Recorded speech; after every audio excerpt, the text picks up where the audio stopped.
Hello and welcome to the stream. I'm Heidi Jo Castro filling in for Femi OK. Today, artificial intelligence and artists. The latest influx of AI-powered image generators has artists asking, is this technology a collaborator or a rival? Here is how two artists see it. Midjourney is the greatest industry-crushing technology ever to be released in the creative world.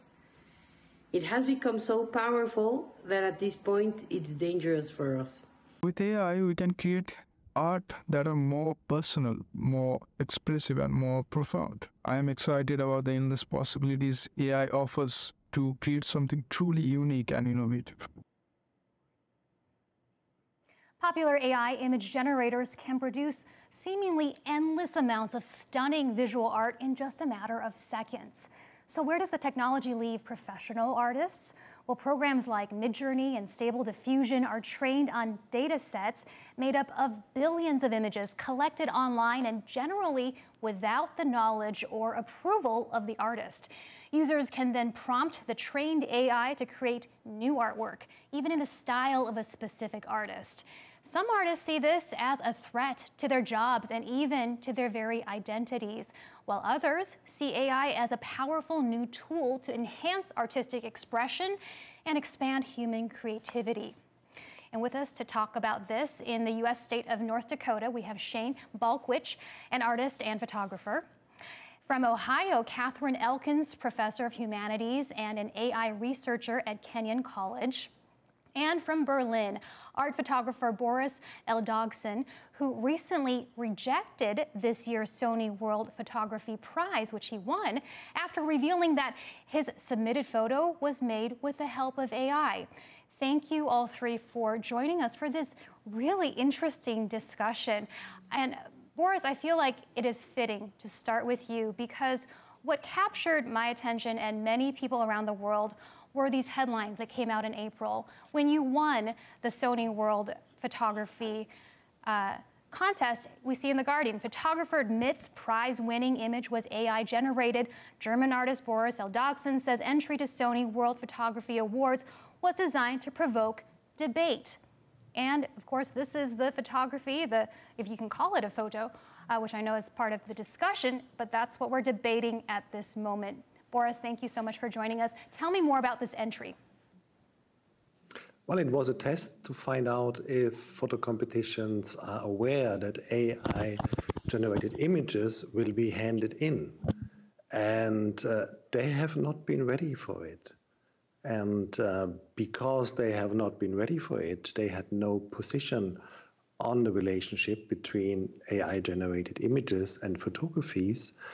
And I've tried to have a debate starting on this topic with the Sony World Photography Awards, but they were just not willing to, so I had to refuse.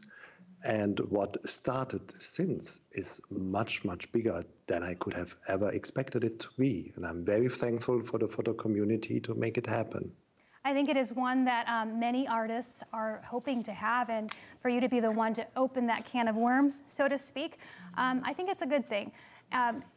Shane, I know you are among the other artists who saw this happen, and you may have had a different reaction. What did you think of Boris's entry? Well, it first came to my attention, this AI concern is when I started seeing people post these images and calling them photographs. As a photographer, as an analog photographer, I knew immediately that these are not photographs. The definition of photography is rather clear. It was made about 180 years ago, and you have to use light and photosensitive materials. And I knew that these AI-generated images aren't using any of that. So.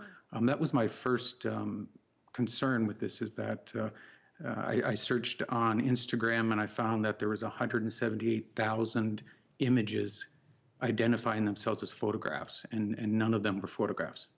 I see. Catherine, you are a researcher in this field, so we're going to kind of have you be our neutral arbiter in a sense, and you do come at it from an academic perspective. First, tell us, how do these AI generators even work? Well, they definitely don't work the way that some of the lawsuits suggest they do. One thing to understand is they're not storing the data in a traditional sense. They're not taking images that they've scraped from the internet and recombining them.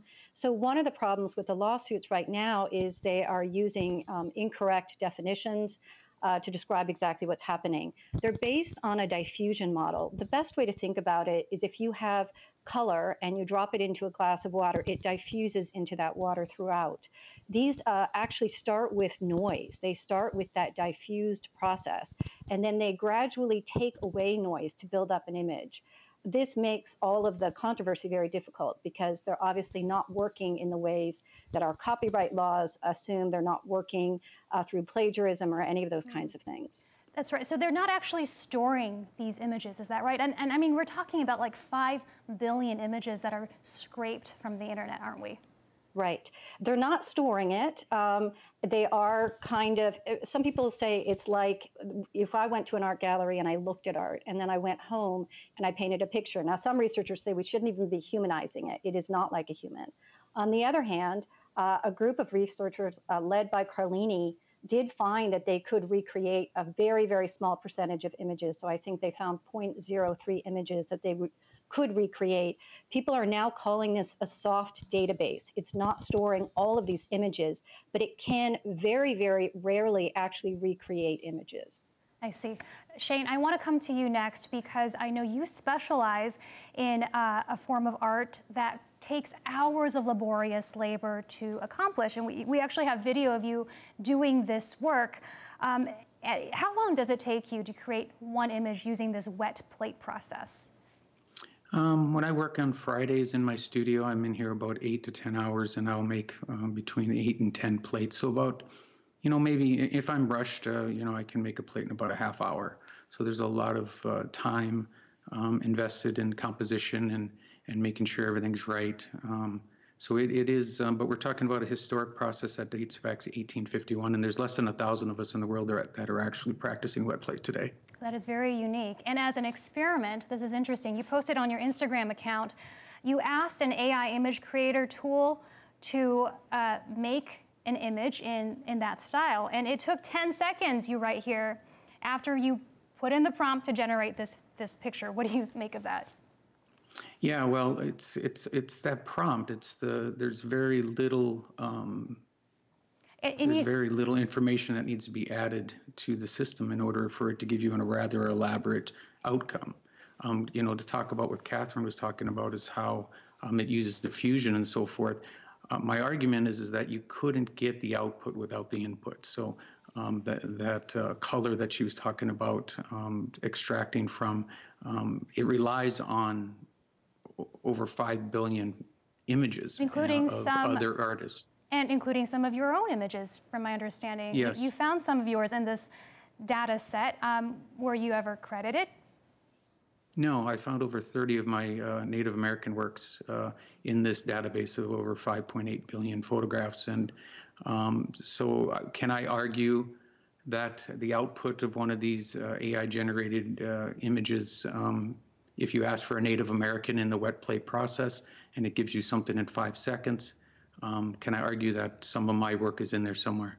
All right, and let's take a moment to listen to some of the concerns from Sam Yang. He is a digital artist in Canada who found that AI models had been trained on images of his work and were generating new works of art in his style. Not only is the collection of copyrighted content of legal concern, but so is this. When AI generations are made to look like an artist's work, this has the potential for reputation damage, for forgery, for fraud, for identity theft. And what's most concerning is that when these models are trained on images of your artwork, they are unable to forget. So almost all of these models are now working with tainted data. Their generations now all involve copyrighted content which has been gathered without the knowledge or permission of the copyright owner. It is directly hurting artists who have put their passion and their soul into everything that they create, only for their work to be scraped from the internet without their permission and used in training AI models. Boris, I know you've worked in photography for over 30 years, right? And you just started experimenting with the AI in the last year or so. So how do you see this collaboration that you've developed? I love to work with AI, but I also understand Shane and the other artist's position, and they are both right. Yeah, I could add something to this to make it more like complex. But if you ask me about the positive side of AI, it is liberation from restrictions that I had before, because I always created out of my imagination. And now there are no restrictions left. And the beauty about it is that I'm using my knowledge to create the images, the knowledge I collected in 30 years photographing and making art. And when you use it this way, you don't need to add a certain style and to copy the style of somebody else. You can create something new. You can create a prompt that is very complex.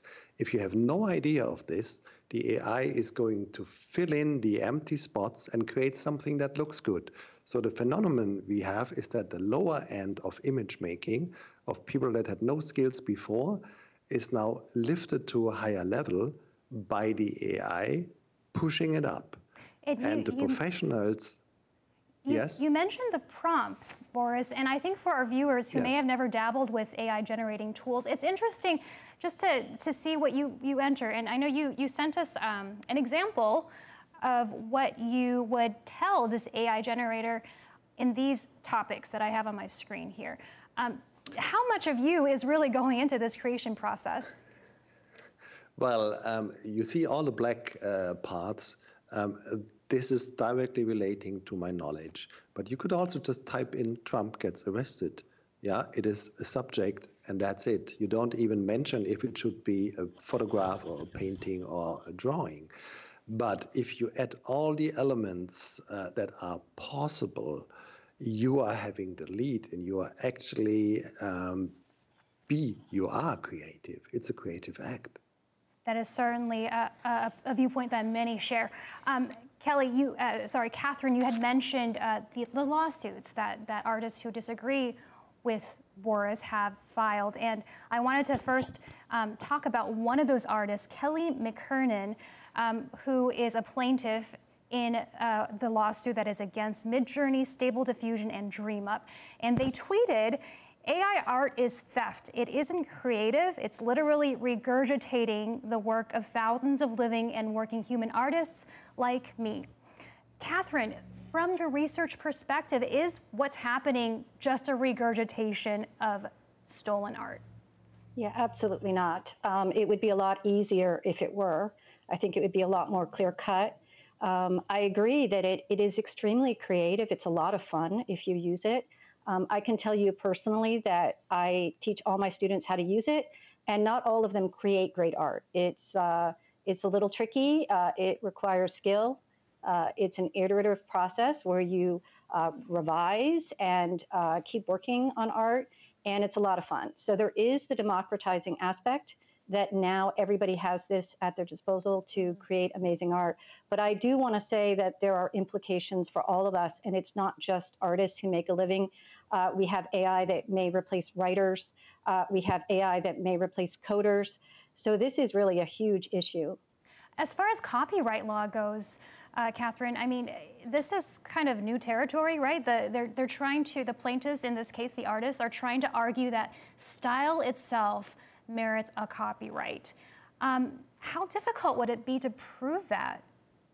I think it's going to be extremely difficult. That has never been the case. If you go back in history, artists used to go to the Louvre and paint all of the masters, and that was very, very typical. So copying other people's styles has always been a part of training.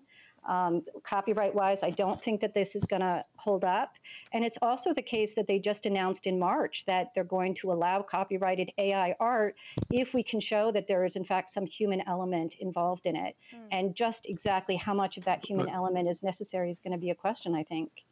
Yeah, Shane, I see you want to jump in. But as of right now, the United States Copyright Department is not allowing any of these works to be copywritten because of but they've opened the door. That's right. They've opened the door to this possibility. Yeah, it is a novel legal territory. Go ahead, Boris. I would like to make the copyright problem even larger. Everybody is talking about the scraping of the images from the internet and the training material. How I see it, there are lawsuits Yeah, it's all on the way, and Stable Diffusion has set up an opt-in, opt-out option. So things will be solved possibly next year, possibly by the end of this year. But I don't need a person to be in the training material to copy the style. What I can do is I can just ask ChatGPT to describe the style of an artist in words. And if you can do it, you don't need any training material. You just describe it and you can really get close to the original. And the second problem is that the training material is just 25% of the problem. 75% of the problem is that the platforms enable and encourage single users to upload images, and that can be taken from wherever. This is the main problem if you talk about copyright, but somehow nobody wants to. And it's important to note that these platforms are making money off of users, right, who subscribe to their services, and they're not paying the artists for the source material. Go ahead, Heidi, there was a case recently where an artist asked to have his images scrubbed from one of these databases, and instead of getting the images scrubbed, he was sent a $1,000 bill to do so. Ouch. This is a concern. This Absolutely. is a concern. I know this is something for you that is personal, because you have found, again, you found your own images that you worked on used as a source material. And I actually wanted to show our viewers an example. You have dedicated, what I read is this is your life's work, right, to photographing 1,000 Native Americans using this special wet plate technique. And if we can put up on our screen, one of these images was made by you, Shane, and the other was made by AI. I'm going to let viewers think about it for just a second, which is which. And Shane, now tell us which one was your creation, which one was not. The gentleman with the feather in his hair is a very good friend of mine, and I took that portrait about 4 months ago. And this brings up another concern that I've had about this technology, is that its effect on history. Okay, it may be just cute and fun, and we're all excited, and we've got this new little shiny thing that allows us to create these images. But when you ask for one of these generators to create a Native American wet plate collodion image, that can't be undone. That's to say, you post it on Facebook, maybe it gets posted to a website, someone else shares it, and it's out there in the world. And I've got works at over 65 museums around the world, and the curators are very concerned about this, because can you about imagine 75 or 100 years from now, that image pops up, and they're going to have a very difficult time.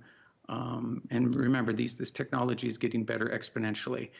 Boris and I talked yesterday, and we had maybe come to the determination by the end of this year, we think that even the trained photographic eye is not going to be able to determine the difference between the image on the left versus my image on the right. So you can imagine curators in the future maybe thinking this image on the left is a historical image, and putting it in a museum or displaying it as something important. We have to understand that this person here never existed and never will exist and never has existed.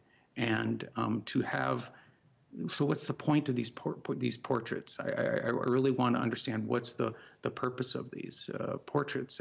I'm arguing that it's going to do nothing but confuse history and confuse the future. It certainly is treading on that territory of deep fakes, and for people who have been marginalized, erased from history in the past, that is absolutely not acceptable, and I know that's the opinion of some of your subjects who weighed in on this. Catherine, on this greater topic, too, of just what defines art, some would argue that art must be created by humans to even count as art, but there appear to be others who now disagree with that. What do you think? Well, for quite a while, we've been debating this. I mean, you think of Marcel Duchamp, who put a urinal in the middle of an exhibition and called it art, right? So this has really been a question for a long time. I think a more interesting question is, does it make us feel a certain way? And one of the really interesting things about these generated images is they're very successful often in composition, in some kind of emotion that they produce in the viewer. So if we're thinking about what we would call an aesthetic experience, I think that they do actually qualify. Again, we also have to think about the public. Will we accept this as a kind of art? And then we have to think, does it require a human? But I just want to point out that it's trained on human art.